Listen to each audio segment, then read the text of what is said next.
the Lord, praise the Lord. Our God is worthy of glory. From the rising of the sun to its going down, the name of the Lord is to be praised. Stand up and praise Him and give Him the glory. Stand up and praise Him and give Him the glory.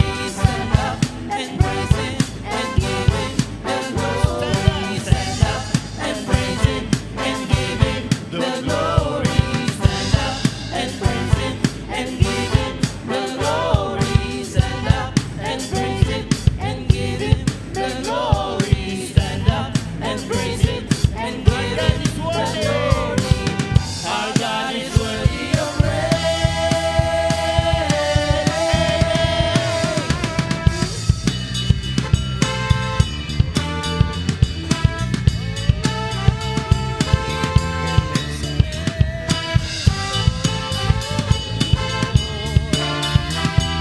Stand up and give Him the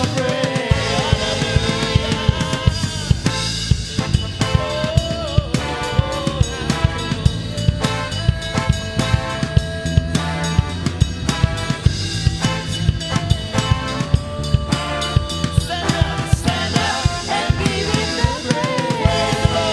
Praise the Lord, praise the Lord. Our God is worthy of glory. From the rising of the sun to its going down, the name of the Lord is to be praised. Who is like the Lord? There is no one who is like the Lord. He is strong and mighty. Who is like the Lord? He is worthy. Stand up and give Him the praise. Oh, praise the Lord. Praise the Lord. Our God is worthy of glory. From the rising of the sun to its going down, the name of the Lord is to be praised. Stand up and praise Him and give Him the glory. Stand up and praise Him and give Him the glory. Stand up and praise Him and give Him the glory. Stand up and praise Him and give Him the glory. Stand up and praise Him and give Him the glory. Stand up and praise Him and give Him the glory. Stand up and praise Him and give Him the glory. Stand up and praise Him and give Him the glory. Stand up and praise Him and give Him the glory. Stand up and praise Him and give Him the glory. Our God is worthy of praise. Who is like the Lord?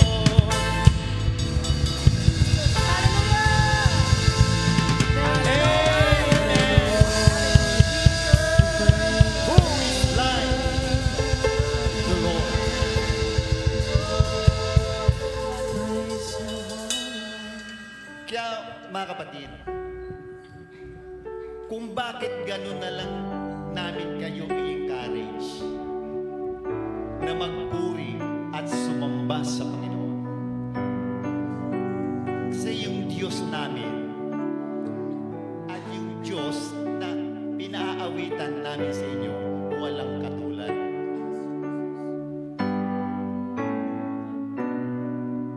Lagi natin narinig, wala naman talagang maipapantay sa Diyos ko eh.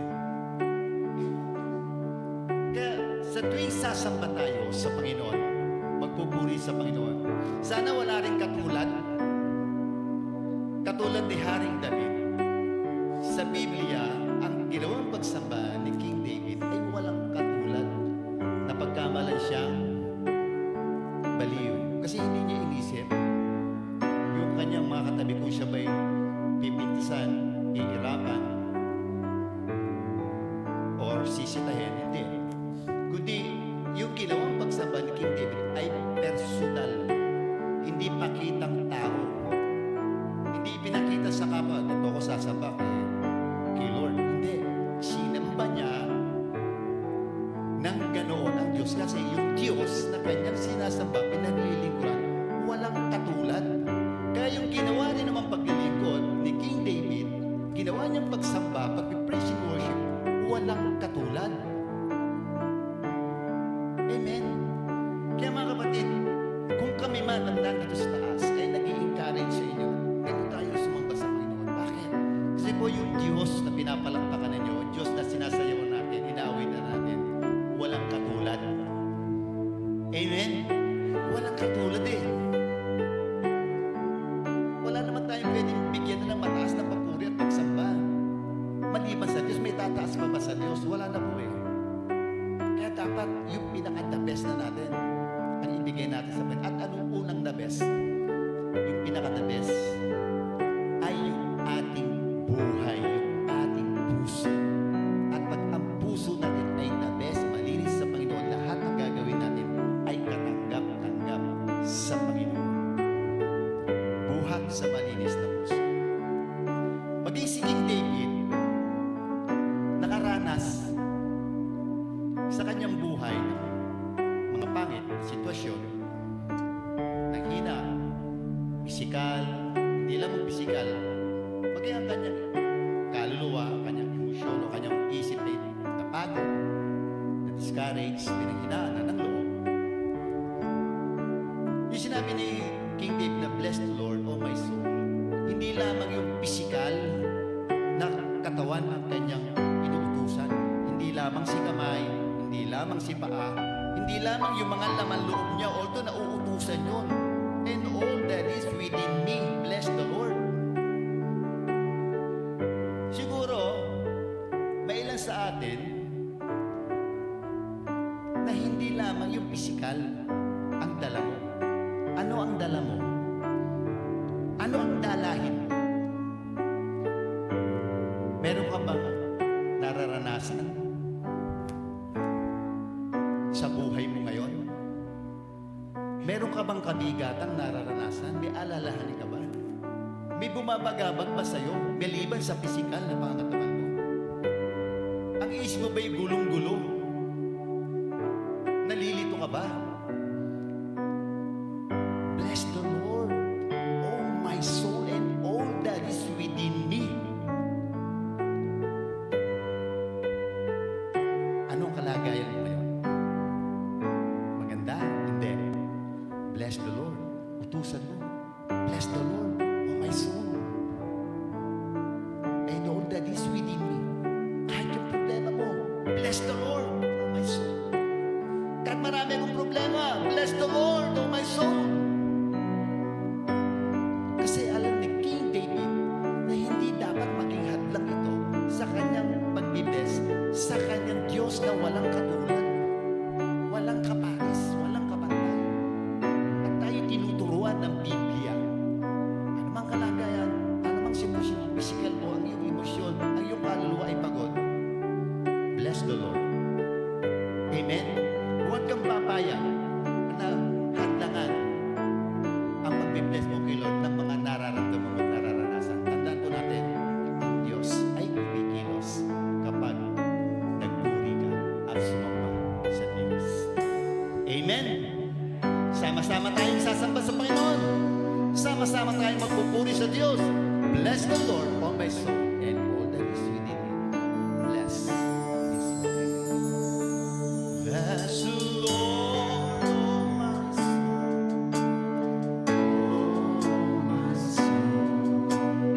Worship His holy name. Worship His holy name. Sing like never before. Oh my soul, worship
my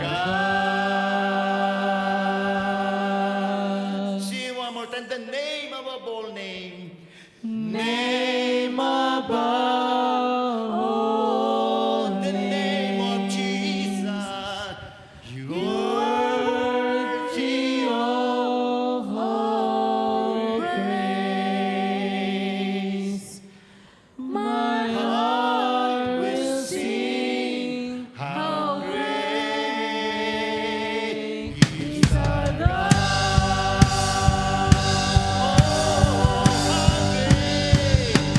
How great is our God. How great is our God.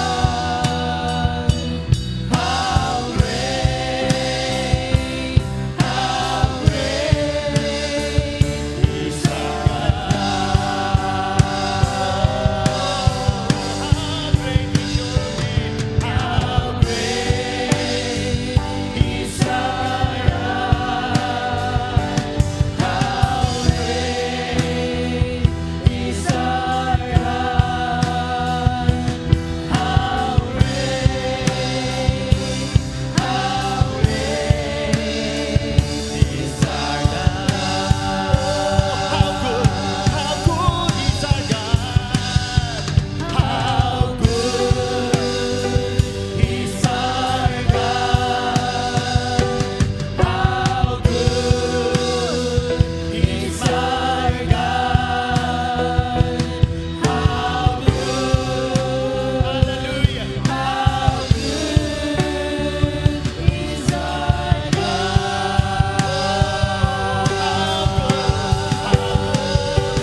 How good is our God. Yes, you are, Lord. How good is our God. How good is our God. Jesus is our God. Jesus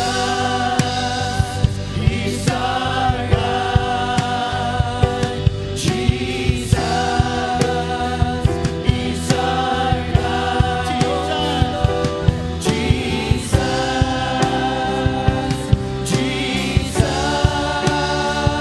is our God. Come on, church. Jesus is my God. Jesus is my God. Jesus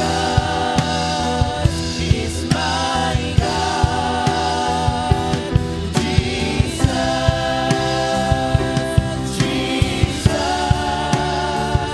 is my God.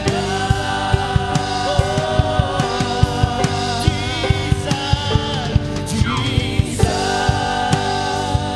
is my God. Jesus is worthy to be thanked and praised. Jesus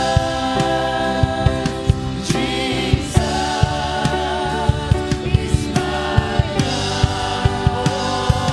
Jesus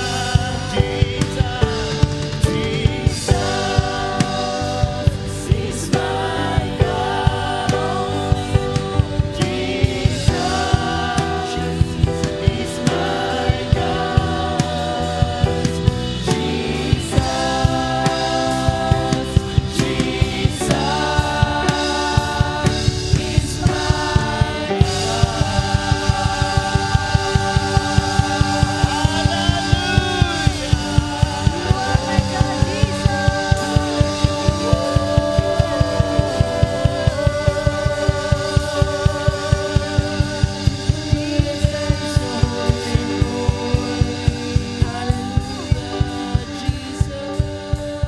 How great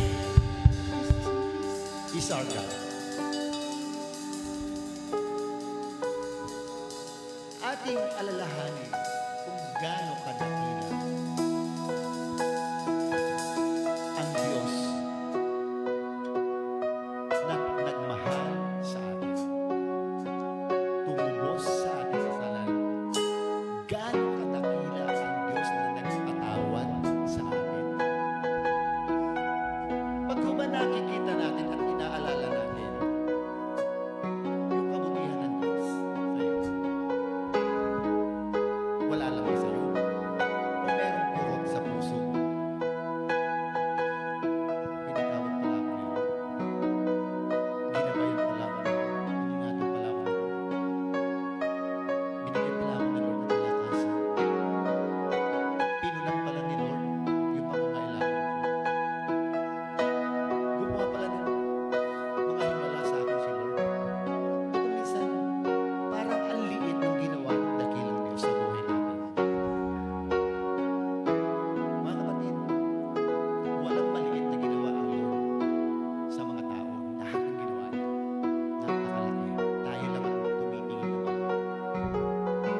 kita sa kabutihan at pagmamahal ng Diyos.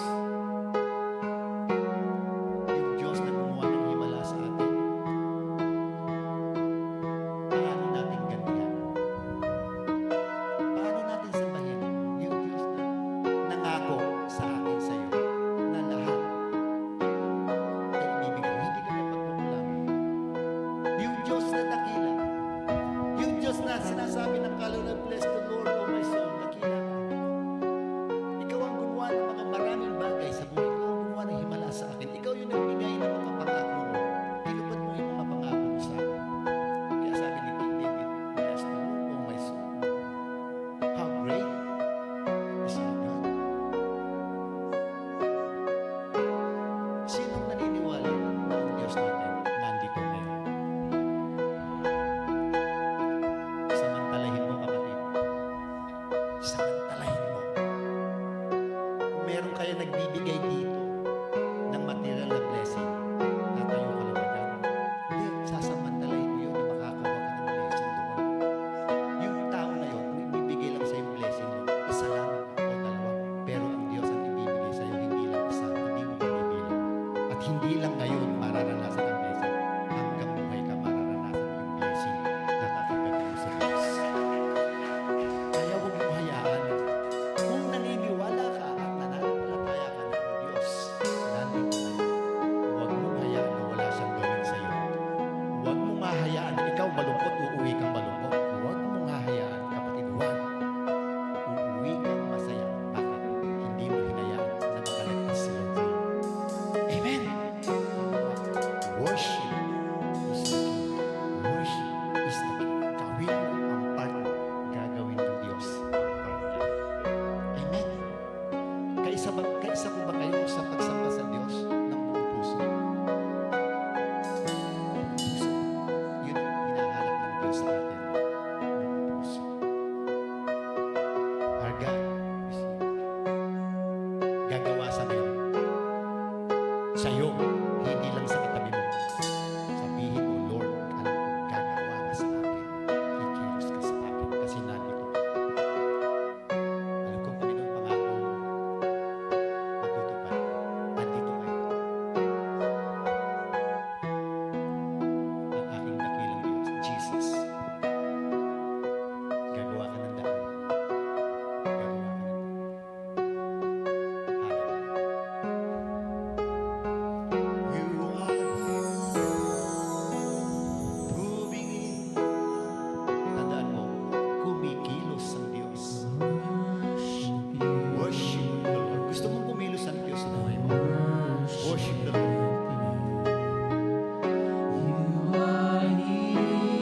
Personal mong bigyan ng kaluhuan ng Diyos. Sambahin ang Diyos. Kikilos ang Diyos sa iyo una. Sa iyo mismo. Worship with all of your heart. You are here, moving in our midst. Walang makakapantay pag ang Diyos ay kumilos. Ang Diyos ay gumawa. Walang katulad. You are here, working in this. Amen. Working in this place.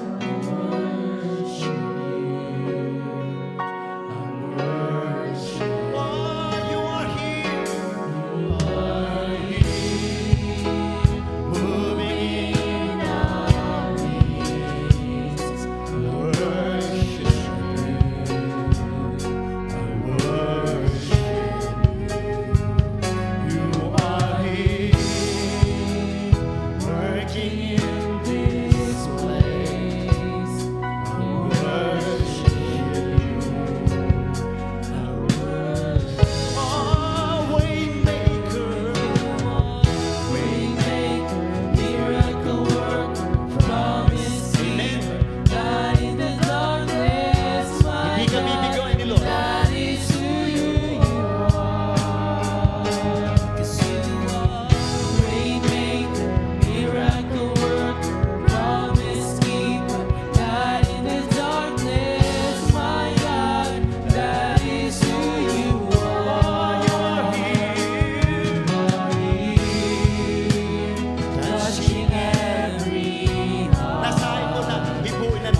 miracle worker, promise keeper, light in the darkness, my God, that is who you are. Waymaker, miracle worker, promise keeper, light in the darkness, my God, that is who you are. Waymaker, miracle worker, promise keeper, light in the darkness, my God, that is who you are. Amen. Waymaker, miracle worker, promise keeper, light in the darkness, my God, that is who you are. Waymaker, miracle worker, promise keeper, light in the darkness, my God, that is who you are. Waymaker, miracle worker, promise keeper, light in the darkness, my God, that is who you are.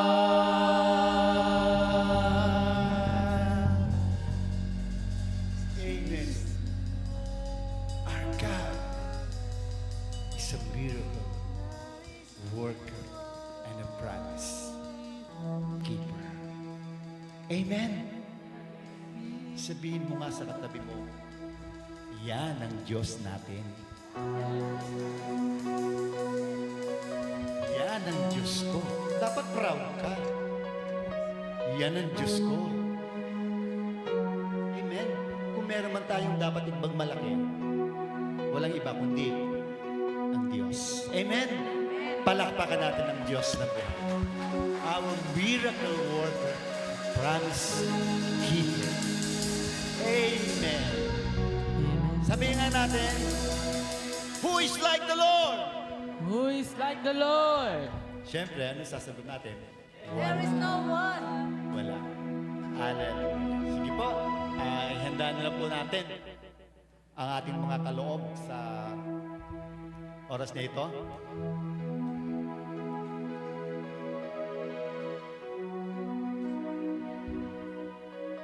Isang mapagpalang araw po sa ating lahat. Gusto po ang bawat isa. Nawa po ay napagpala tayo sa pamamagitan po ng ating mga awitin at pasasalamat sa ating Panginoon. Kasi po yan ang gustong-gusto ng ating Panginoon, ang unahin siyang papurihan at pasalamatan. Ngayon po ay gusto niya po ba bang mas pagpalain pa tayo? Yes, yes. Ngayon po ay tatako tayo sa isang papuri pa rin ang ating papuri sa ating Panginoon. Alam niyo po ba kung ano to? Isang pagpuri ng ating pagpuri at pagluluhati sa Kanya sa pamamagitan po ng ating pagbibigay.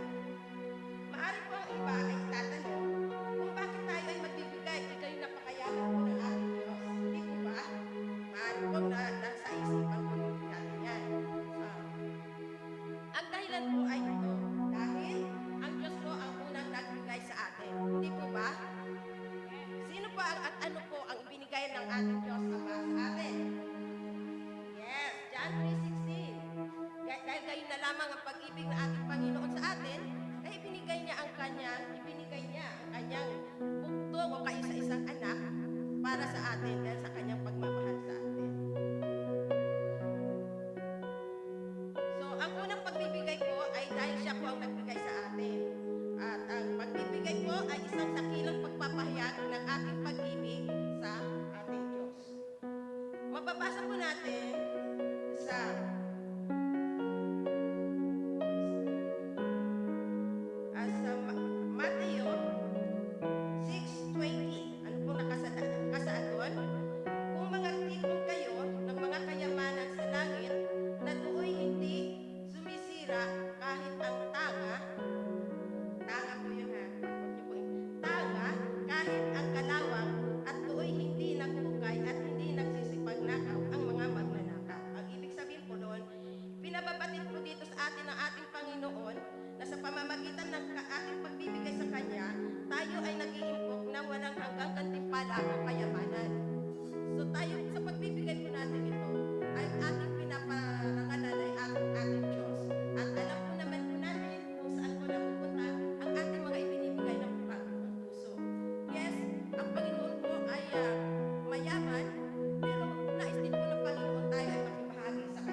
Amen. Praise the Lord. Dudugtong lang po ako. Sabi sa 2 Corinthians chapter 9, verse 7, ang bawat isa sa inyo ay magbigay ng ayon sa sariling kapasyahan, ng walang pag-aatubili at hindi sa pilitan.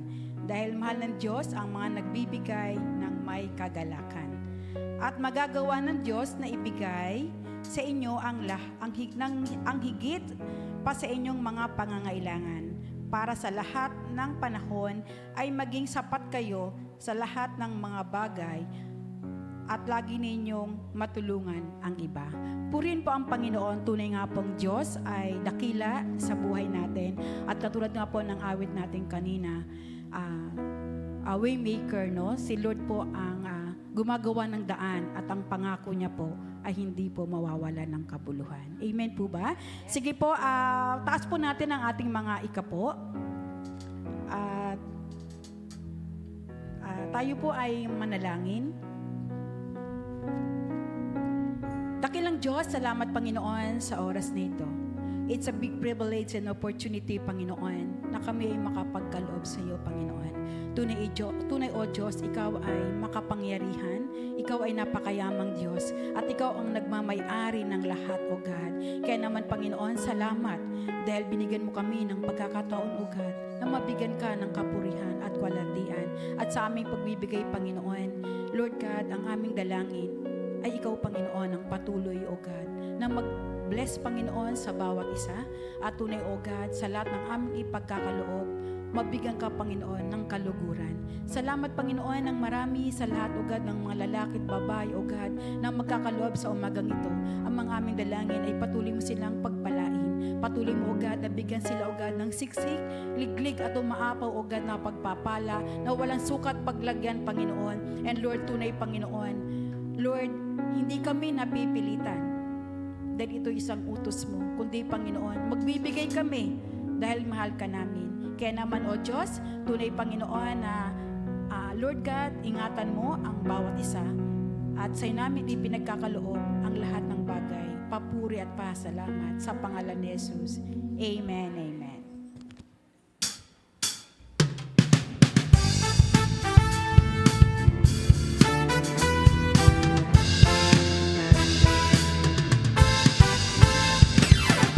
Like the Lord, there is no one who is like the Lord. He is strong and mighty. Who is like the Lord? He is worthy, stand up and give him the praise. Who is like the Lord? There is no one who is like the Lord. He is strong and mighty. Who is like the Lord? He's worthy, stand up and give him the praise.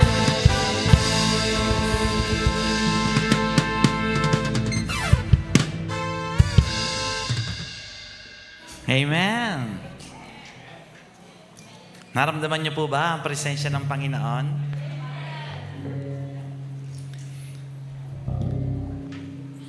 Amen. Pagka nag-worship tayo kay Lord, no? Talagang hindi lang sa isip, hindi lang sa spirito, kundi nararamdaman mo siya eh. Sino ba nakaramdam? Meron ba? Di ba? At tingin mo, yung prayer mo eh, masasagot eh, no? Tingin mo yung hinihiling mo sa Kanya eh, nakarating. Narinig ba ni Lord yung prayers nyo? Ha? Tapos, meron din ba kayo narinig sa Kanya? May sinabi rin ba si Lord sa inyo? Wala. Dapat meron. Kasi yun naman yung hawak-hawak mo pagharap mo uli sa Kanya. Nagets nyo? Di ba, worship natin si Lord, tapos, ayan, buong puso, buong kaluluwa. Tapos, meron tayong pananampalataya na nasisiyahan siya, tinatanggap niya yung ating pagsamba sa Kanya. Tama po ba? Tapos, Pagkatapos mong sabihin kung sino ang Diyos, gaano siya kabuti, ano yung mga ginawa niya sa buhay mo, sinabi mo rin yung mga pangangailangan mo. Tama ba? Di ba? Nag-pray ka na rin nung oras na yon. At alam niyo po, kung kayo nag-stay pa, kung kayo nagtagal-tagal pa sa presensya ng Panginoon, baka narinig nyo yung gusto niya ring sabihin sa inyo. Magets nyo? Kung hindi ka agad umalis sa harapan ng Diyos matapos mong sabihin yung problema mo, yung kabigatan mo, nanatili ka pa doon, nag-waiting ka pa sa Panginoon, patuloy mo pa siyang sinamba at pinasaya, sasagot siya, maririnig mo ang gusto niyang sabihin niya sa iyo. So next, sa susunod na paglapit natin sa Panginoon, bilisan nating makapasok sa presensya ng Diyos para meron tayong time para pakinggan siya. Amen po? Gusto niyo yan? Di ba? Kasi ano yung mapapakinggan mo?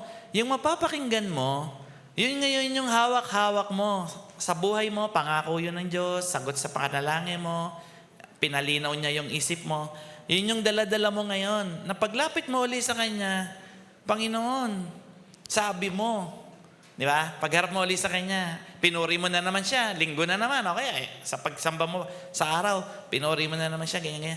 Ngayon, pagharap mo sa Kanya, nanalangin ka uli at naalala mo, Panginoon, sabi mo. Di ba? Kung ano man yung sinabi niya sa'yo. Nag-gets nyo? Meron kang word na hawak. At yung word na yon, i-check nyo po sa Bible. Kung naandun din siya, kung biblical ang natanggap mong word. Kasi yun yung magpapatunay na ang nagsabi sa'yo nun ay si Lord. Naka-align po siya sa Bible. So,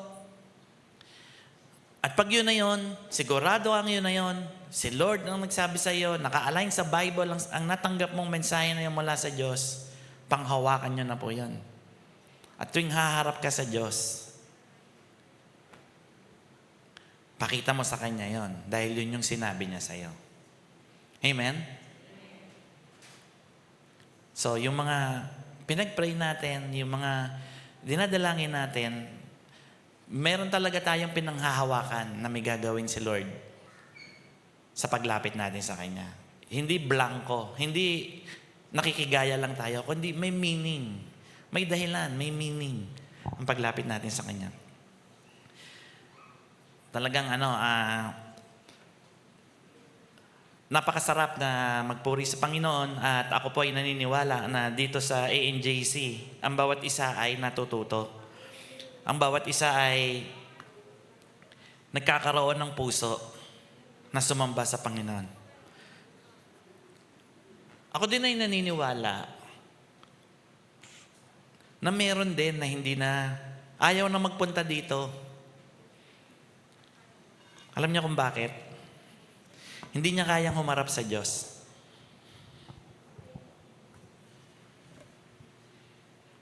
Tahimik kayo, no? Meron nang ayaw magsimba kasi hindi niya kayang humarap sa Diyos. The way we worship, the way we communicate to God, hindi niya kaya. Hindi niya matagalan ang presensya ng Diyos kasi alam niya sa sarili niya na nakikipaglokohan siya sa Diyos. Meron siya tinatagong kasalanan, meron siya tinatagong hindi gusto ng Diyos at sinasabi ng Diyos sa kanya na itama mo yan, alisin mo yan. Pero siya patuloy pa rin namumuhay ng ganon. Pagdating niya dito, hindi niya makayanan yung... Naintindihan niyo? Di ba? Hindi niya makayanan. Kaya, hindi niya rin naman maiwan yung tinatago niya, yung pinaaalis ng Diyos. Kaya nangyayari, ayaw niya nalang umattend. Kaya, pag dumating tayo sa punto ng buhay natin yon na merong sinabi si Lord at meron siyang idinidil sa buhay natin para yun sa kabutihan natin, sumunod po tayo. Sumunod po tayo. At makikita mo yung sarili mo. Gusto mo lagi magsimba. Kasi masarap. Masarap.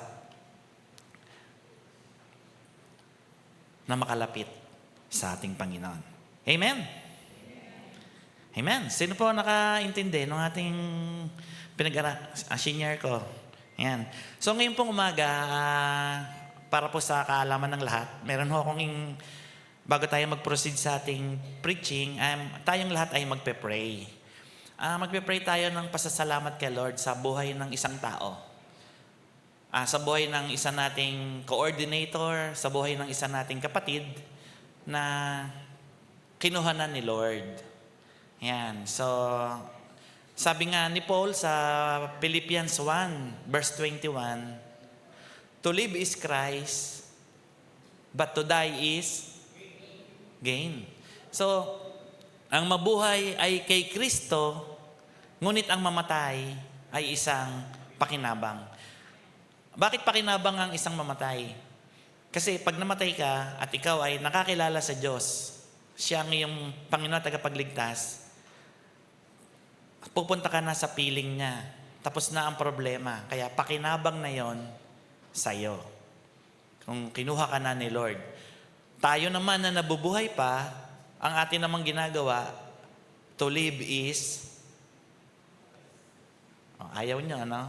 To live is Christ, to die is gain. So kinuha na po ni Lord ang isang ating kapatid at yun ay isa ng pakinabang para sa kanya at siya ay nasa piling na ng ating Panginoon. Kaya nais ko po na tamayo tayong lahat at ipagpasalamat po natin ang buhay ni Ate Rose. Yan. So yung iba sa inyo, maaaring nagulat kayo na bigla. Lahat naman po tayo ay nabigla dahil napakabilis ng kanyang pagkawala. So last Sunday po yan ng hapon. So, 1 linggo na ngayon. Ngayon po ay baka kasalukuyang inililibing din si Ate Rose. So, lahat po tayo ay manalangin at ang ating panalangin ay pasasalamat sa Panginoon sa buhay ni Ate Rose, sa kanyang pagsunod sa kanya at naitulong ni Ate Rose sa ating church. Kilala niyo po siya, nagpipreach po yan para dun sa mga iba. So, sige po, manalangin po tayo ng pasasalamat sa kanyang buhay at siya ay ipinahiram ng Panginoon hindi lamang sa kanyang pamilya kundi maging dito sa ating church. Lord God, kami po ay nalulungkot, may kalungkutan sa aming buhay. Kami ay nawalan ng kaibigan, kamanggagawa, ng isang coordinator, ng katuwang dito sa church. Pero higit na mas mataas at mas makatwiran ang iyong mga plano. At yun po ang nangyari sa buhay ni Ate Rose. Kaya Lord, kami nagpapasalamat sa iyo sa kanyang buhay. Marami siyang naitulong dito sa aming church. May mga tao siyang natulungan at naayos niya, Panginoon, yung sistema ng aming finance ministry. Salamat sa kanyang buhay, Panginoon. At sa iyong piling, alam namin masaya siya kasama ng kanyang asawa na si Kuya Francis. Muli, Lord, salamat po sa buhay ni Ate Rose. At kami naman, Lord, dito sa aming preaching time, may your Holy Spirit be upon us. Thank you, Lord. This we pray in Jesus' name. Amen. Amen. Amen po. So, lahat naman tayo dadating doon. Di ba? Lahat tayo matatapos ang ating guhit dito sa lupa at tayo ay kukunin na ni Lord. Alam nyo, ang nakakatuwa lang kay Ate Rose, pati kay Kuya Francis, nung sila ay kinuha ni Lord, nasa taas sila ng pagsaserve kay Lord. Si Ate Rose kakagaling lang ng mission sa Pasig. So very high yung spirituality niya. Tapos natulog siya, hindi na po nagising pag-uwi. So, hindi siya nagkasakit, hindi siya naghirap. At yung time na siya kinuha ng Panginoon, andun siya sa peak, sa tuktok ng accomplishment ng pag-serve niya. So, isipin nyo na lang, kung siya kinuha ni Lord nang siya merong hindi sununod na pinapagawa si Lord, may kagalit, may guilt, etc., etc. Pero itong time na to, andun siya sa kaayusan at sa taas ng paglilingkod. So masasabi natin, it is a job well done. para sa kanya. Ganon din si Kuya Francis. Malalagutan na ng hininga si Kuya Francis, nagpipreach pa, nagsishare pa ng Word of God. Kumbaga, ang ganda ng timing ng pagkaka-exit. Sana, ganon din yung mangyari sa atin. Either nagwo-worship tayo o nag-serve o katatapos lang, di ba? Kaysa, kinuha ka ni Lord kung kailan ka nag-backslide. Kinuha ka ni Lord kung kailan ka umayaw sa Kanya. Kinuha ka ni Lord nung nagsawa ka ng mag-serve, magsimba. Ayaw mo nang magpatawad. Nagsawa ka na. Noong ka kinuha. Maririnig mo kaya ang job well done. So, kaya ang tip, kailangan lagi po tayong, di ba? Ready. Lagi po tayong nakasunod. Ayan. Okay, so,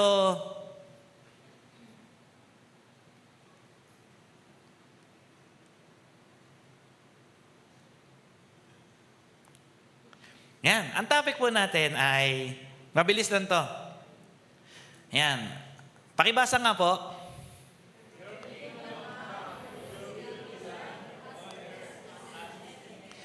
Yan.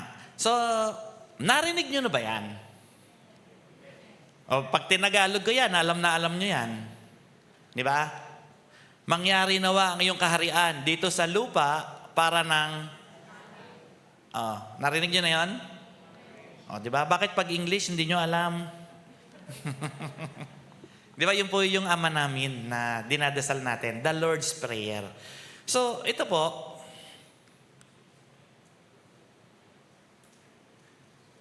medyo ayaw lang po. Ayan, Matthew 6:9-13. Sige po, basahin natin. Our Father, who art in heaven, hallowed be thy name. Sa Tagalog, Ama namin, sumasalangit ka, sambahin ang ngalan mo. Your kingdom come, your will be done on earth as it is in heaven. Give us today our daily bread and forgive us our debts as we also have forgiven our debtors.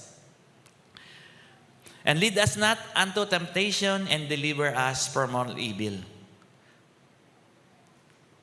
For yours is the kingdom and the power and the glory forever and ever.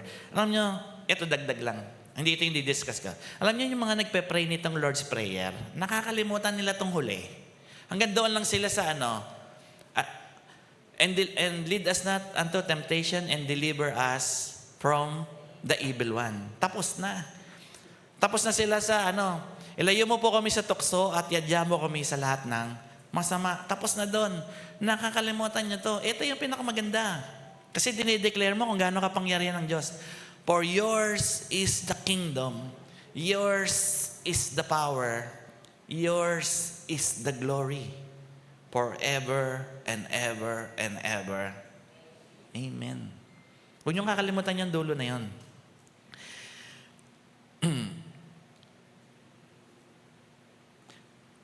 Your kingdom come, your will be done. Your kingdom come, your will be done on earth as it is in heaven. So ito yung topic natin. Ang sabi dito, ito po ay part ng Lord's Prayer. Part po ito ng Ama namin na panalangin. A prayer of surrender and trust. Sabihin nyo nga po, prayer of surrender and trust. Kasi, ang sabi dito sa stanza na to, di ba sa Tagalog, mapasa amin ang kaharian mo, mapasa akin. Sundin ang loob mo. Yung will mo, mangyari. Katulad dyan sa langit, dito sa lupa. Parang sinasabi natin, yung gusto ng Diyos na mangyari, ay mapasa iyo. Tama po ba? Yung magandang gusto ng Diyos na mangyari, yung magandang plano ng Diyos, yung will ng Panginoon na nasa langit, ay mangyari sa'yo dito sa lupa. Sabihin nyo nga pa sa katabi nyo, mangyari nga sana sa'yo. Di ba? Ako nagtataka, bakit ayaw mangyari sa'yo ang kalooban ng Diyos? Di ba? So, ito ay panalangin na sinasabi Ano to Lord's Prayer. Ang nagturo ng prayer na to si Jesus. So napakahalaga nito. Ang sabi ng mga disciple, Lord, teach us how to pray. Ang itinuro ng Panginoong panalangin, ito. So ibig sabihin, itong panalangin na to ay sobrang ganda. Kasi ang nagturo mismo ay ang Panginoong Yesus. May sikreto itong prayer na to. Yun ang pag-aaralan natin. Ano ang impact nito sa ating sarili? Alam nyo ba, merong mga bagay na ibinigay sa atin ng Diyos na ayaw niyang pakialaman. Yan. Pakisabi niyo nga po sa katabi niya, may binigay pala sa iyo si Lord na ayaw niyang pakialaman. So meron tayong hawak-hawak, meron tayong pag-aari, meron tayo sa ating sarili na hindi pinakikialaman ng Diyos. Ayaw niya yung pakialaman. Ayaw niya.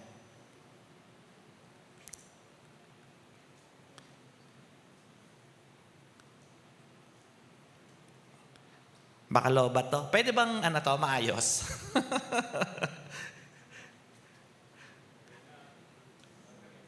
Battery siguro. Ayan. Sabi po dito sa Romans 11:29, for the gifts and the calling of God are without repentance. God will not change His mind. So ibig sabihin, ang pagkakatawag ng Diyos sa iyo ay hindi mababago. At ang kanyang sinabi o ginawa, ay yun na yun. Hindi niya ibabiolate ang kanyang sarili. Kung meron siyang ibinigay sa'yo, kung meron siyang pinagkatiwala sa'yo, hanggang ngayon, hawak-hawak mo yan. Di ba? Ganyan nga kaya, ganyan. Hawak-hawak mo ang pinagkatiwala sa'yo ni Lord. Hawak-hawak mo. At ayaw niya yang pakialaman. Kaya walang nangyayari sa buhay mo kasi hindi mo alam yon. Kaya ganyan ka pa din. Kaya kahit anong ang gawin mong pagsisikap, ang Diyos hindi makapasok sa buhay mo kasi hindi mo maibigay sa Kanya, hindi mo maisurrender sa Kanya yung bagay na ipinagkatiwala niya sa iyo. Di ba? Meron bang, teka muna, Brother Purdy, meron bang ganon? Ang Diyos ay merong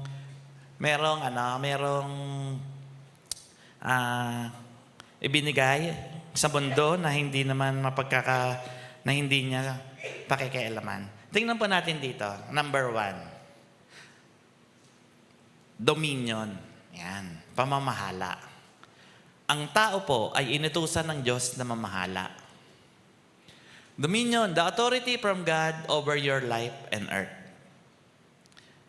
Ano yung dominion na meron ka?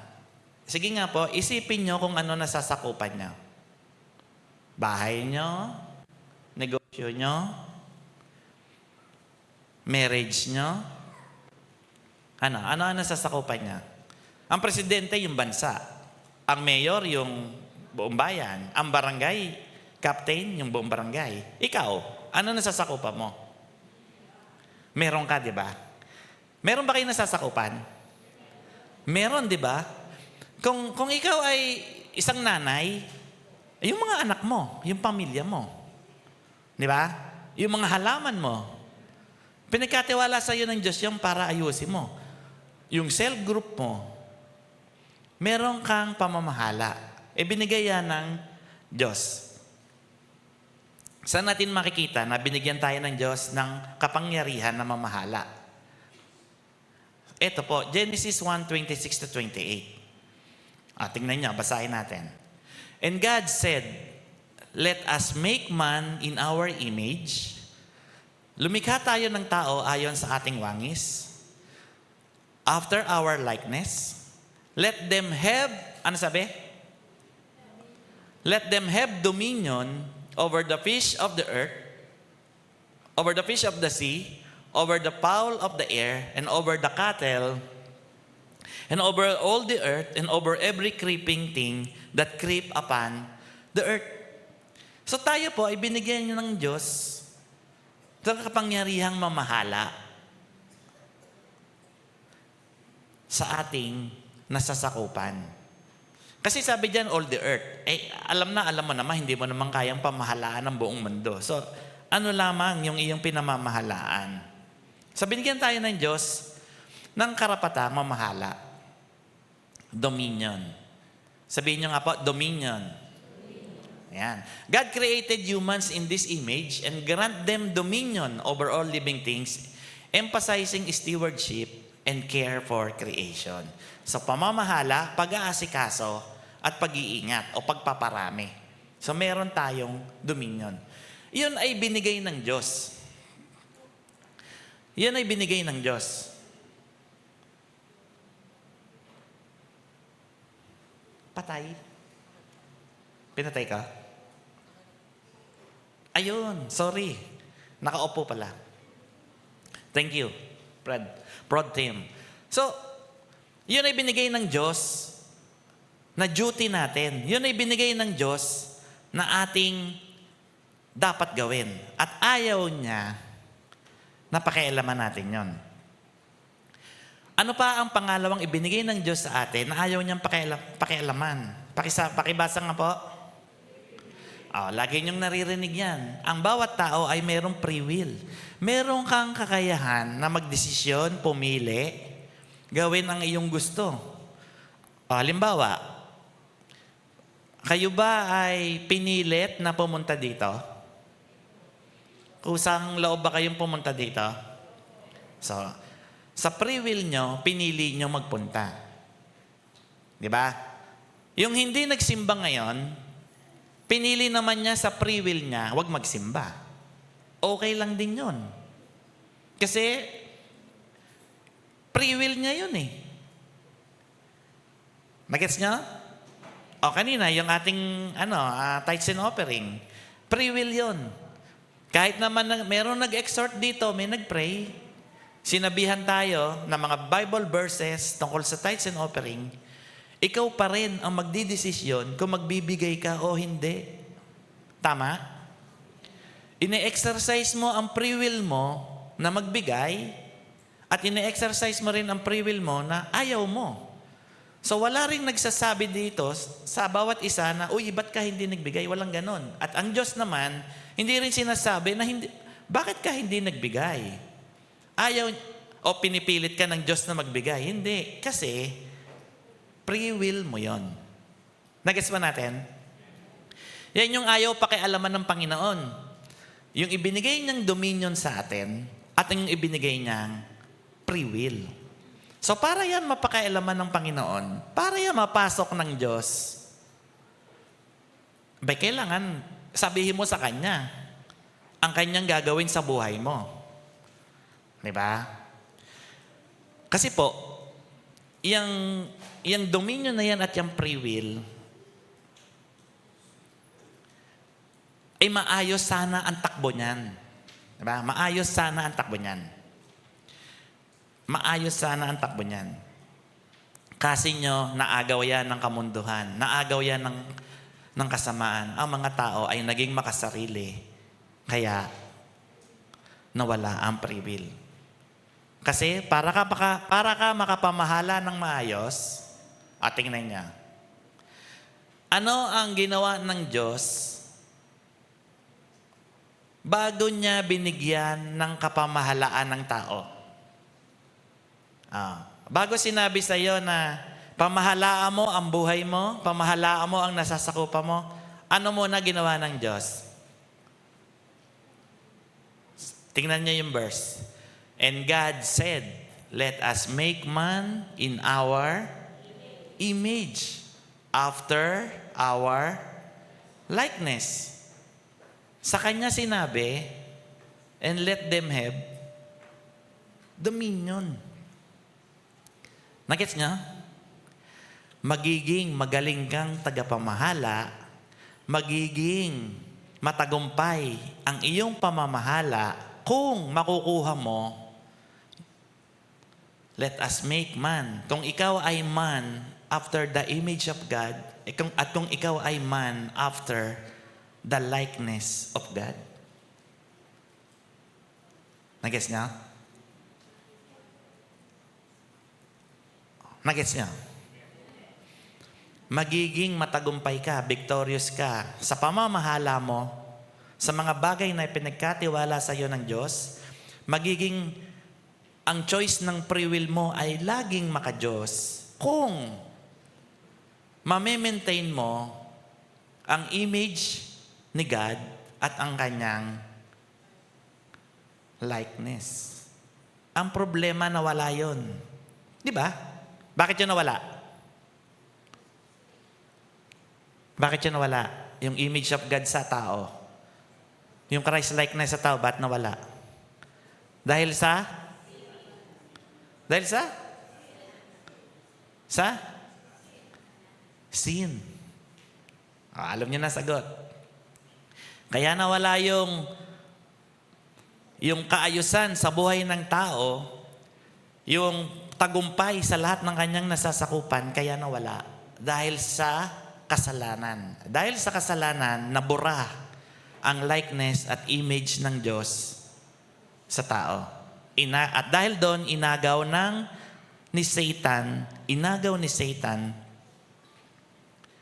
ang kapangyarihan ng pamamahala. At doon tayo nasanay sa pamamahala, sa pamamaraan ng mundo o kamunduhan. Nagets nyo na? So, meron ba kayong dominion? Meron ba kayong free will? Yung likeness ng God at yung kanyang image, nasa inyo ba?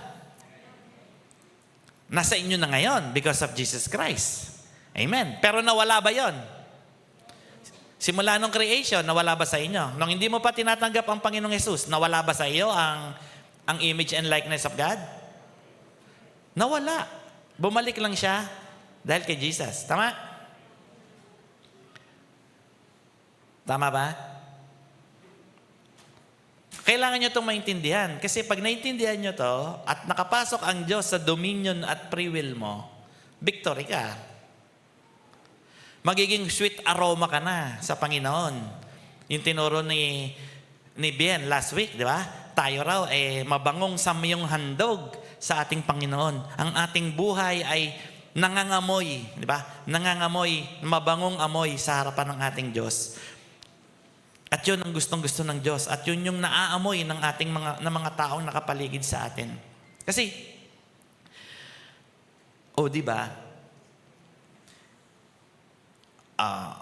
Pipili kayo ha, A or B. Naglilingkod ka sa Panginoon, puro problema sa bahay. Letter A. Letter B. Naglilingkod ka sa Panginoon, maayos at masaya sa bahay. Ano ang pipiliin mo? A or B? May pipili ba ng A? Wala, di ba? Ibig sabihin, ako, ang lagi kong prayer, Lord, padaliin mo naman ang pagsaserve ko sa iyo. Huwag mo naman pahirapin. Meron na ba nag-pray nun? Ako lang. Di ba? Ang hirap mag-serve kay Lord kung puro problema ka pa. Kaya, Lord, wag mo naman pahirapin yung pagsaserve ko sa iyo. Padalahan mo ako ng mga leader, ng mga katuwang na karapat-dapat sa kanilang pwesto. Hayaan mong yun yung makasama ko sa admin group. Di ba? Ayoko makasama yung makulit, yung tamad, yung puro forma lang. Kasi magiging mahirap, mabigat ang paglilingkod ko. Pero kung papadala mo ko ng, di ba? Nang maayos, nakasama ko sa church, magiging magaang ang paglilingkod ko. Salamat po, Panginoon. Prayer ko yun. Prayer ko yun. So, letter B ang pipiliin natin. Tama? Alam nyo, aayos ang paligid mo, ang dominion mo, pag nakapasok ang Diyos dyan. At magiging magaang ang pagsaserve mo sa Kanya. Sino may gusto nun? Di ba? Kayo, gusto nyo ba yun? Di yan. Masarap mag-tithes and offering kung may laman ng bulsa mo. Mahirap mag-tithes pagka walang laman. Di ba? Okay, number one example na yon. Napakahirap magbigay kung wala ka namang ibibigay. Di ba? Kung yung dominion mo over your finances, yung dominion mo over your work, yung dominion mo over your farm, your pechay, your setaw, your talong, yung mga tanim mo, patola, hinayaan mong isinuko mo sa Panginoon at kumita ng maganda. O, di ba? Lord, pati worship mo, iba. Kasi bless na bless ka eh.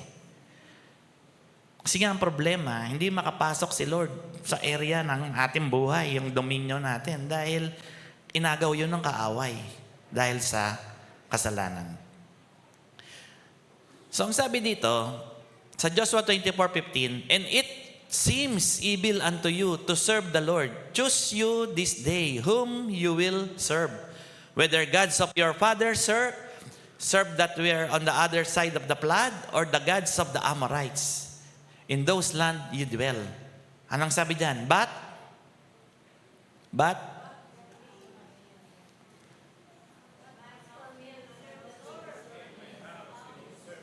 ay, wala. Roto lang ang nakasagot.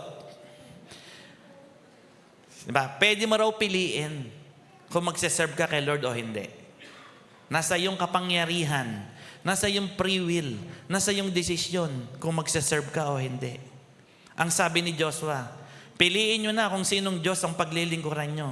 Yung nasa kabilang ilog, yung nasa kabilang banda ng mga Amorita, pero ako at ang pamilya ko, we will serve the Lord. Pinili nila na mag-serve kay Lord. Amen? Pinili nila. Ginamit nila yung free will nila to serve the Lord. Meron pong apat na nasakop ng free will. Yan. Pag-aralan natin yan. Meron pong apat na sakop ng free will. A. God desires voluntary surrender. Free will of your heart. Yan.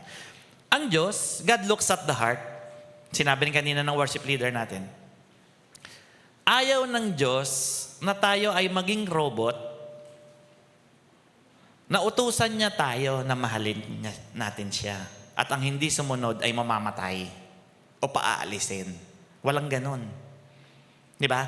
Ang motivation, kusa nating mahalin ng Diyos dahil sa kanyang kabutihan at dahil sa kanyang ginawa.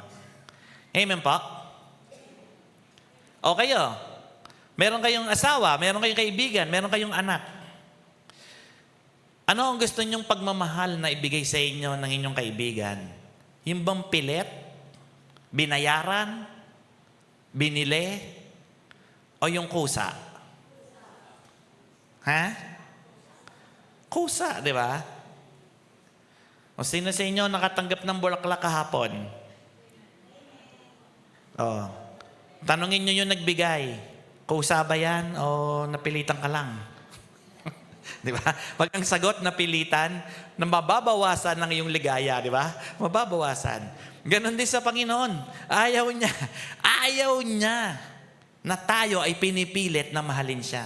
Kung ibibigay mo ang puso mo sa Diyos, nang isinusuko mo talaga sa Kanya, kusang loob, masayang-masaya siya. Alam niyo yung sinasabi ko. Kasi nasagot niyo naman. Free will of your choice. Your decision to accept Him as Lord and Savior and the decision to be changed to Christ-likeness. Free will of choice. Pinipili mo ang mga makadiyos na bagay. Pinipili mo ang sumunod. Pinipili mo ang magbago, maging kawangis ni Kristo. Pinili mo magsimba. Di ba? Pinili mong i-worship si Lord ng buong puso kaysa yung paggalaw-galaw lang, kundi sineryoso mo na. Freedom of choice. Free will of your faith. Maging ang ating pananampalataya. Hindi tayo nilalagyan na lang ni Lord ng pananampalataya. O ikaw, Perdi, 50%. Ikaw, Kuya Rolly, 60%. Di ba? Ikaw, Ate Dory, 80%. Walang ganon. Ano ang sabi ng Panginoon? Tataas ang pananampalataya mo kung magbabasa ka ng Bible. O, di ba? Hindi niya tayo binigyan ng pananampalataya, kundi pipiliin mo na pataasin ng pananampalataya mo sa pamamagitan ng pagbabasa ng Bible. Faith comes from hearing and hearing the Word of God. Hindi niya tayo nilalagyan. Buto lang yung nilagay niya sa atin. Pero ang magpapalago nun, magpapalaki, ikaw. Free will mo yun. Kung ang free will mo ay mag-Facebook kaysa magbasa ng Bible, yun na yun. Nakikita ka ni Lord na, ay, itong si Perdi, pinili niya na mag-Facebook na lang kaysa lumago yung pananampalataya niya. Okay. Itong si Jeremiah, hinati niya oras niya, Facebook at Word of God, 50%. Di ba? Itong si Ate Sally, inikisan niya yung Facebook, Word of God. Sally, 100%. Parang ganun lang yun. Parang ganun lang yun. Ikaw yung pumipili. Ikaw yung pumipili. Kaya kayo, kung pakiramdam nyo sa sarili nyo, mababa ang level ng faith nyo, kaninong kasalanan yon? Kanina? O sa sarili mo rin, di ba? O ngayon, nalalaman na natin. Dahil sa free will. Hindi yan makukuha sa pagsimba. Hindi yan makukuha sa pagkanta. Makukuha yan sa pamamaraan ng Diyos. At ang pamamaraan ng Diyos, faith comes from hearing and hearing the Word of God. Walang shortcut. Nasa pagpili mo yon. Nasa pagpili mo yon. Bakit sila, ang bago-bago pa lang, napipil na nila si Lord? Bakit sila, ang bago pa lang, maganda na sila mag-share? Bakit sila, kakikita ko lang sa church, parang ang saya-saya nilang Kristiyano? Sino may kasalanan? Bakit siya ganon? Sarili niya rin, di ba? Kasi ang pinili niya, iba.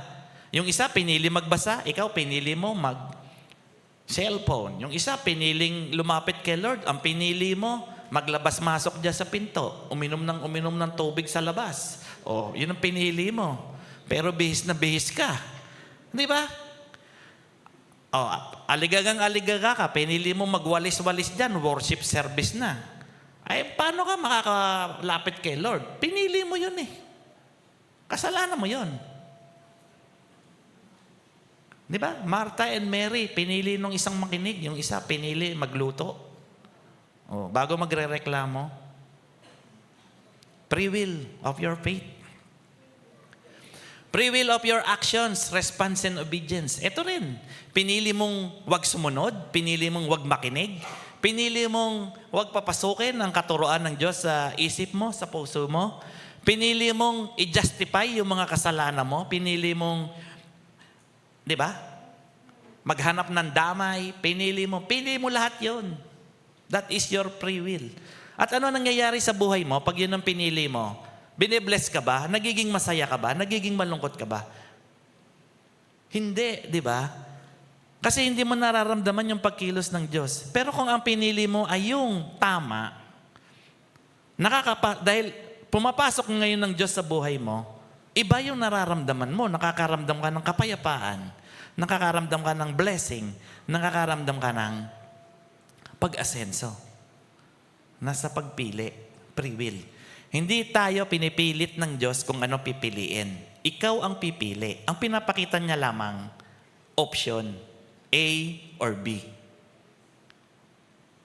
Amen? So ano yung dalawang bagay na ayaw pakialaman ng Diyos sa buhay natin? Yung sinabi sa Genesis, yung ating dominion at yung ating free will. Sinabi sa Joshua, Pumili kayo kung sino ang susundin nyo. Ako at ang pamilya ko, ang susundin namin ay si Lord. In-exercise ni Joshua ang kanyang dominion over his family. Bilang tatay, sinabi niya, ang buong pamilya ko susunod sa Diyos. Panginoon, pasukin mo ang pamilya ko. Panginoon, maghari ka sa pamilya ko. Bilang padre de pamilya, Lord, ang dominion ko sa aking family, tulungan mo ako, pakialaman mo. I surrender my dominion to you. Di ba? Makialam ka sa pamilya ko, Panginoon. Because me and my house, we will serve the Lord. Amen? So ngayon, ang pinakamainam na gawin mo ngayon, tingnan mo na kung ano yung mga dominion mo na dapat pakialaman ng Diyos. Kasi mas masarap mag-serve kay Lord pag letter B ka. Ayos ang buhay. Di ba? Letter B. Di ba? Yung letter B, ayos ang buhay. Tama po ba? Yung letter A, yung magulo, di ba? So, letter B ka. Mangyayari yung letter B sa'yo pag yung dominion mo, pinakialaman ng Panginoon. Ayan. Ang Diyos po ay kumakatok sa puso natin. At ang sino mang magbukas nun, papasok siya. Hindi pumasok ang Diyos bigla-bigla sa puso mo. Hindi siya basta nakialam. Hindi siya basta makikikain sa'yo. Kailangan mo munang buksan ng pinto at kailangan mong handang hapag at siya ay makikain. Pero meron pang unang nangyayari bago niya binuksan ng pinto. Ano? Ha? Si Lord yung kumatok Yung sa part mo. Narinig mo yung katok. Amen? Bago mo nga binuksan, ano yung nangyari? Narinig mo yung pagkatok ni Lord. Buksan mo ng buksan yung pinto, wala naman nakatok. Di ba? Kailangan mo munang marinig yung katok. Sinusundan nyo? Paano mo maririnig ang katok? Di ba? Paano mo maririnig ang katok? Kailangan si Lord may makita sa'yo. Diba? Hindi kasalanan ang dapat niyang makita. Kailangan makita niya yung pagpili mo, yung free will mo na siya yung pinipili mo. Yung dominion mo na sinusuko mo sa Kanya at siya ay kakatok. Maririnig mo, eto na si Lord. Palapit na, eto na si Lord. Sa worship ko, hihipuin niya na ako. Kakausapin niya na ako. Yung pangako niya sa akin, eto na, nararamdaman ko. Yung katok. At bubuksan mo ang pinto at ang sabi ng Panginoon, di ba? Papasok ako at ako ay kakain kasama niya. Amen?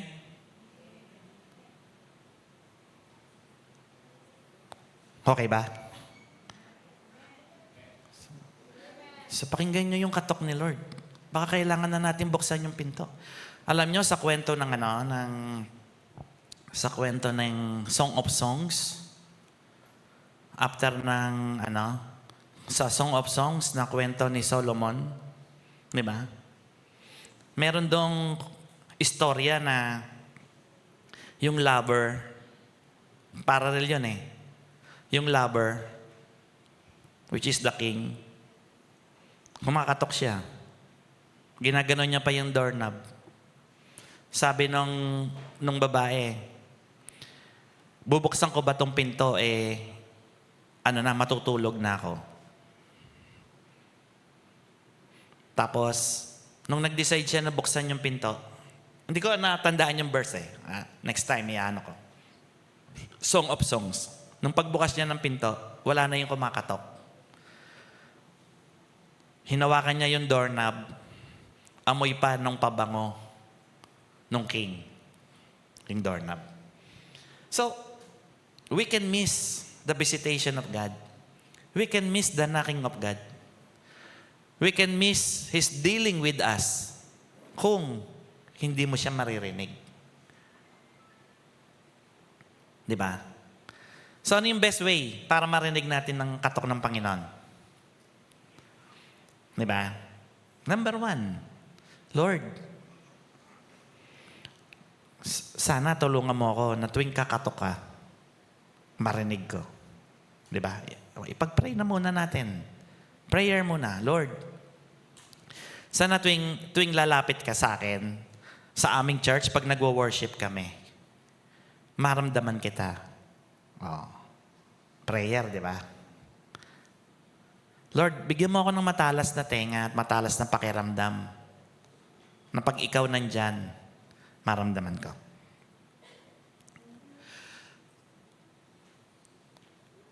Sabi sa Genesis, let us create man in our image, in our likeness. At dahil doon, sa image and likeness of God, binigyan tayo ng dominion. Ninakaw ni Satan ang dominion na yon nung magkasala si Eva at si Adan. Wherefore, as by one man sin entered the world, and death by sin. And so death passed upon all men, for that all have sinned. Dahil sa pagpasok ng kasalanan, nawala ang image natin ng pagka-Diyos. At tayo ay nawalan ng dominion. Ang dominion natin ay infected, corrupted ng mundo. Di ba?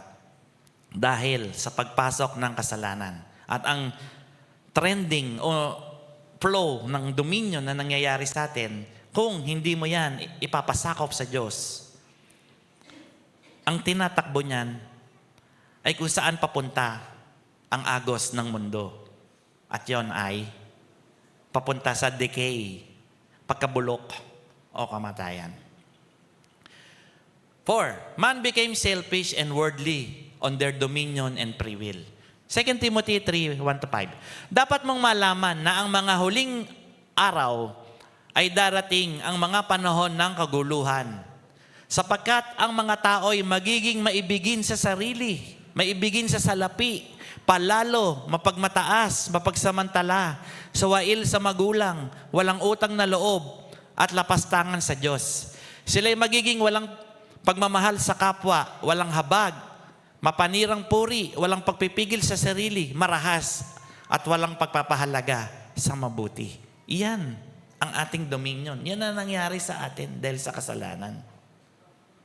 Di ba? O sa pagbasa natin, meron ba kayong chechekan dyan na ikaw yung isa doon?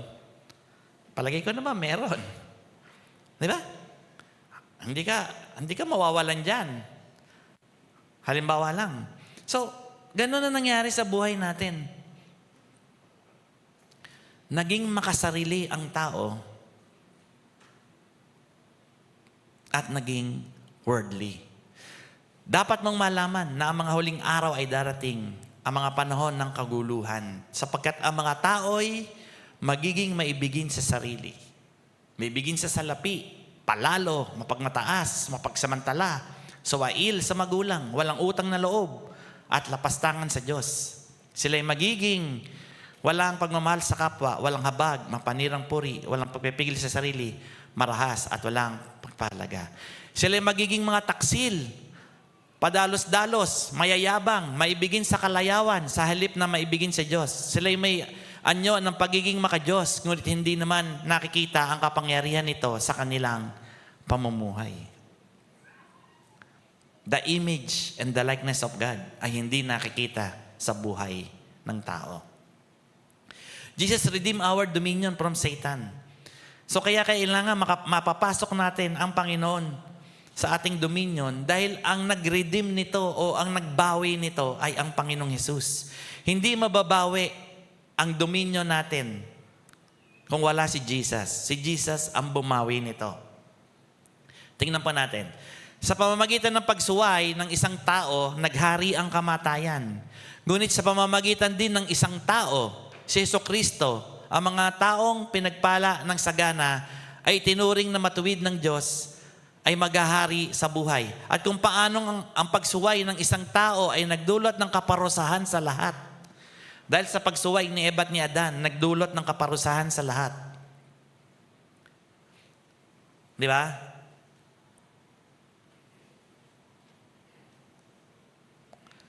So, dahil sa pagsuway ni Eva at ni Adan, nagkaroon ng kaparusahan sa lahat.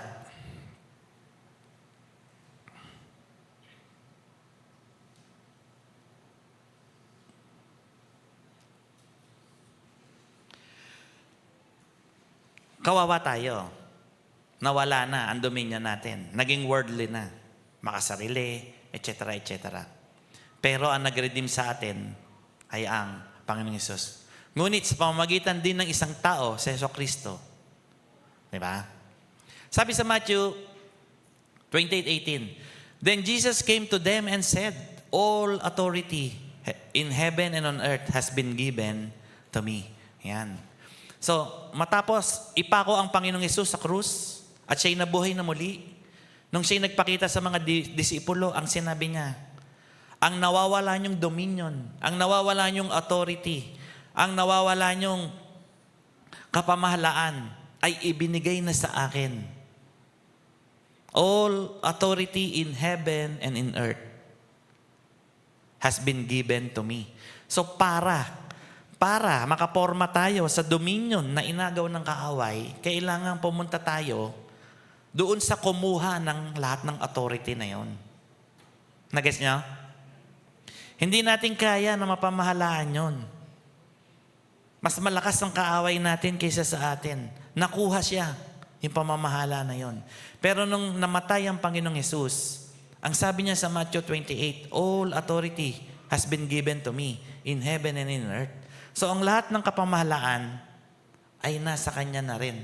Ang problema, hindi niya pwedeng pakialaman ang buhay ko at ang free will ko. Kailangan ko muna itong isuko sa Kanya. Kailangan ko muna itong ipasakop sa Kanya. Dahil binigyan niya ako ng dominion at binigyan niya rin ako ng free will. Naget niya? Amen, di ba? Umiikot-ikot lang tayo. Simula umpisa, yan pa din. Conclusion na. So, wala tayong magagawa na sa ating sariling lakas. Wala tayong magagawa. Ang mag-aayos ng buhay natin ay ang Panginoong Hesus. Dahil siya ang nakabawi ng lahat ng authority in heaven and in earth. At pag siya ay nakapasok sa areas ng buhay natin na isinuko natin sa Kanya, aayos yun. Kasi, ang requirements para umayos ang isang dominion is the image and the likeness of God. Yun nasa Genesis. Let us make man in our image and likeness, at saka sinabing, bigyan natin sila ng kapamahalaan. Nagets nyo? So, napakasimple lang. Meron tayong dominion, meron tayong free will. Kailangan natin siyang isuko at iayos para maging matagumpay tayo sa ating pagsaserve, sa ating buhay. Kanino natin siya isusuko? Doon sa kumuha ng lahat ng authority in heaven and in earth. Kaya, paano mo yung gagawin? We need Christ-likeness. We need to be in the image of God to properly handle our dominion and free will. We need to let God intervene in our dominion. So, kailangan mong mapapasok ang Diyos sa dominion mo. Now that the dominion has been restored to man, God comes at our request when we pray and enters the human realm to fulfill His will. It's a matter of prayer lamang ang gagawin mo para pumasok ang Panginoon, para mo maisuko yung free will mo. Paano nyo po ba tinanggap ang Panginoong Hesus sa puso nyo? Nag-pray, di ba? Pray with your heart and Romans 10:10 and speak with your mouth, di ba? Taos puso, pero sinabi mo. So, sabi doon, Panginoon, yung dominion ko sa aking pamilya, sinusuko ko sa iyo. Diba? Everyday. Pamahala mo ako, yung asawa ko, yung married life namin, yung anak ko, itong bahay namin, itong negosyo namin, itong trabaho ko, pamahalaan mo, Panginoon. Gabayan mo ako, bigyan mo ako ng katalinuhan sa aking isip kung anong gagawin.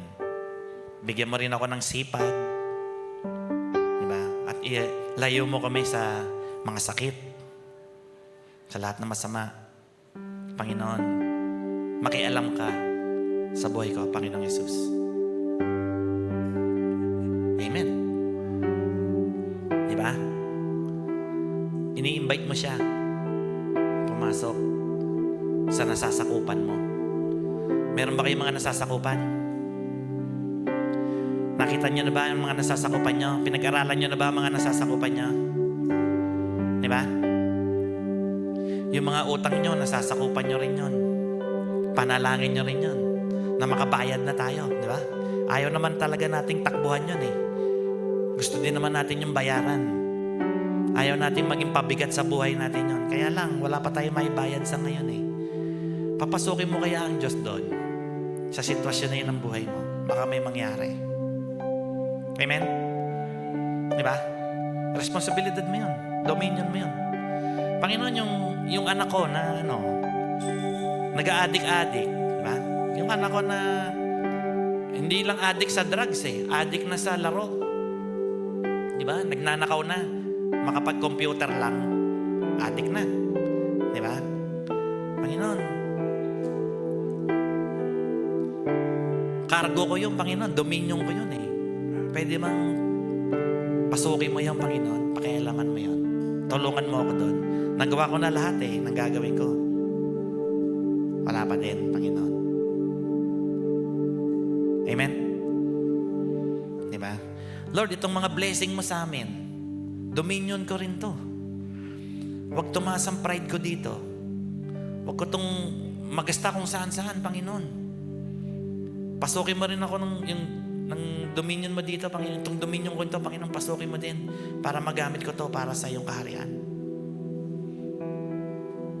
Panginoon, ilagay mo sa heart ko kung sino yung mga taong ibe-bless ko, magkano ang bibigay ko sa church, magkano bibigay ko sa mission. Panginoon, dominion to. Dominion ko to. Amen? Ba't mahina amen nyo doon? Kasi magbibigay yun eh. Mahina amen nyo doon. Di ba? So, ibig ko sabihin, lahat ng bahagi ng buhay natin, interesado ang Diyos. Lahat ng bahagi ng buhay natin, gusto niyang i-bless, gusto niyang pakialaman. Ang problema, tali ang kamay niya. Dahil dun sa authority na nasa atin, na ibinigay niya upon creation. Gusto niya tayong gumawa ng desisyon. Huwag yan, anak. Huwag yan ang piliin mo. Malulugmo ka dyan. Mababaong ka sa utang dyan, anak. Huwag ka mag-decide dyan sa negosyo na yan. Huwag yan ang pasukin mo. Pero ang magdidesisyon, ikaw pa din eh. Panginoon, may tiwala ako dito sa sarili ko. Go ako dito. So, ikaw pa rin ang nag-decide. Yung free will natin, suko natin sa Panginoon. Diba? Suko natin. At may mangyayaring maganda. At ang prayer natin, Lord, maging magaang ang pagsaserve ko sa iyo para marami pa ako maabot. Para wag ako magsawa. Para maging lagi ako masaya sa paglilingkod ko sa iyo. Pasukin mo ang buhay ko. Itong mga problema na to, paliitin mo sila sa tingin natin, Panginoon. Amen? So sa pagtayo po natin ngayon, tayo po tayong lahat. Meron kayong gagawin. Meron kayong gagawin. Yung dominion nyo, yung free will nyo, ipasakop nyo yan sa Panginoon. Kasi yan ang unang step para makialam ang Diyos sa buhay natin. Wala yung pinagkaiba doon sa free will mo na tanggapin ang Diyos, ang Panginoong Yesus sa puso mo bilang Panginoon at tagapagligtas. Walang pumili sa iyo doon. Walang pumilit. ikaw mismo ang nagsabi sa Diyos, Lord, gusto kitang tanggapin bilang Panginoon at tagapagligtas. Pumasok ka sa aking puso. Ikaw mismo ang nag-surrender sa Kanya noon. Sa pagsusuko natin ng ating dominion at ng ating free will sa Panginoon, ganun lamang na prayer. Ganun lamang na prayer ang gagawin natin. Amen? Gagawin niyo to hindi para sa akin. Gagawin mo to para sa sarili mo. Gagawin mo to para sa pamilya mo. Gagawin mo to para maging masaya, magaang ang paglilingkod mo sa Panginoon. Dahil makakapasok ang Panginoong Yesus na may hawak ng lahat ng authority sa buhay mo. Makakapasok siya sa iyo, sa iyong affairs, sa iyong pinagkakaabalahan. Amen? Papasukin mo sa buhay mo ang miracle worker. Papasukin mo sa dominion mo ang miracle worker. Papasukin mo sa dominion mo, di ba? Hayaan mo makialam siya doon. Hayaan mo makialam siya doon. Yun ang gagawin mo ngayon. Papapasukin mo siya, the miracle worker, sa buhay mo. At titingnan mo ang gagawin ng Diyos sa buhay mo. Amen. Diba? You are here. Nandito ang Panginoon. Kaya na. Nasa kalagitnaan na. Pakinggan mo ang katok. Pakinggan mo ang lakad. Pakinggan mo ang presensya. Gusto niyang pumasok sa dominion mo para pakialaman niya, gumalaw siya. Diba? Papasukin mo ang waymaker. Papasukin mo ang miracle worker. Diba? Sa dominion mo, may mangyayari. May mangyayari. May mangyayari. Here, working in this place.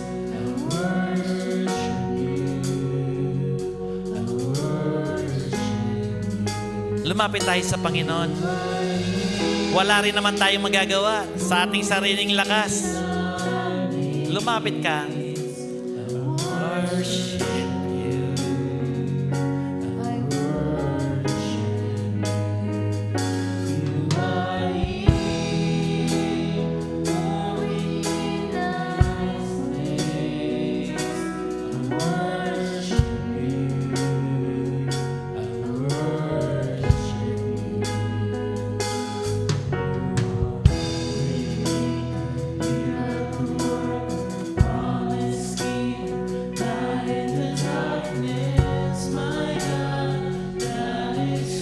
you. Hallelujah. Papasukin mo ang Diyos sa dominion mo. Ang waymaker, ang miracle worker, ang promise keeper, ang ilaw sa kadiliman. Papasukin mo siya sa buhay mo. Sa dominion mo, hayaan mo siya makialam. Makakaramdam ka ng kagaangan. Makakaramdam ka ng pagkilos ng Diyos sa bahagi ngayon ng iyong buhay. Ang matagal mo nang pinapanalangin, magkakaroon ng kasagutan. Dahil sinuko mo sa Diyos ang iyong dominion.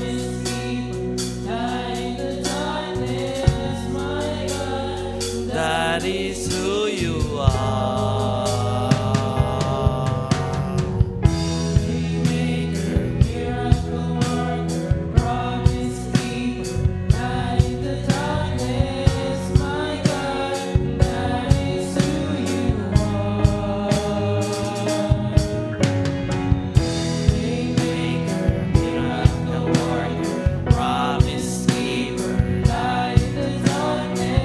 Panginoon, kailangan ko ng promise keeper sa aking buhay.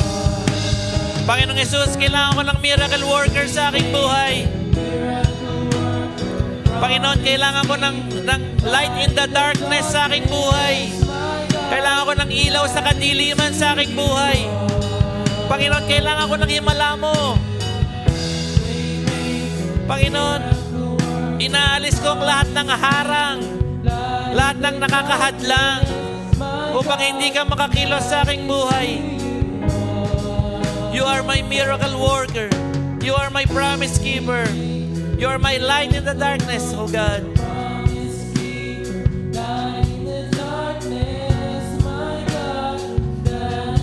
Panginoon, hindi ko kaya to, Panginoon. Mali. Magkakamali ako kung lalakarin ko to ng solo. Kung saan ako mapupunta, Panginoon. Kung lalakarin ko to ng solo. Lord, pangunahan mo ako. Samahan mo ako. Sinusuko ko sa iyo ang dominion ng aking buhay. Hallelujah. Isa-isahin nyo sa Panginoon ang gusto nyong pakialaman niya sa buhay nyo. Isa-isahin nyo sa Panginoon ang mga area ng buhay nyo na problematic, na kailangan pakialaman ng Diyos. Kailangan niyang gawa ng himala. Kailangan niyang tuparin ang mga pangako niya sa area na yun ng buhay mo. Kailangan niyang magliwanag ang area na yun ng buhay mo. Isa-isahin mo sa Panginoon. Isuko mo sa Kanya. At sabihin mo, Lord, reign in my dominion. At ang free will ko, Panginoon, guide me in using my free will. Hayaan mong ikaw ang piliin ko. Hayaan mong ikaw ang piliin ko.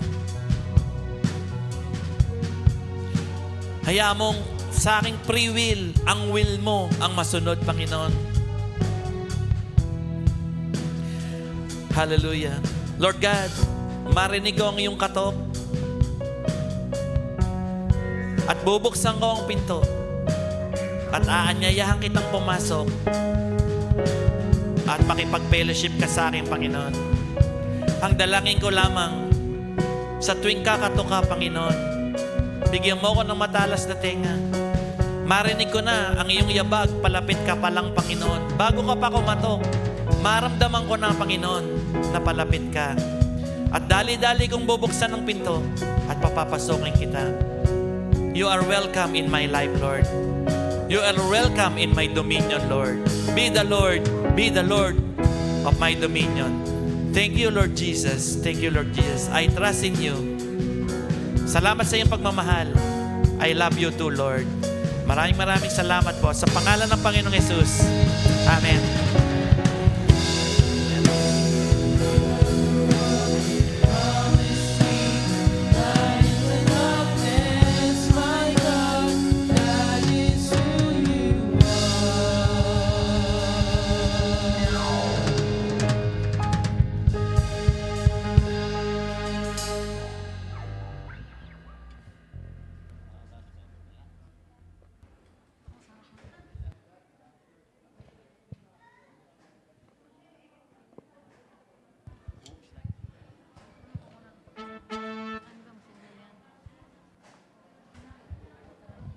Sige po, sabihin mo sa katabi mo, God bless you, brother. God bless you, sister. God bless Ayan. Amen.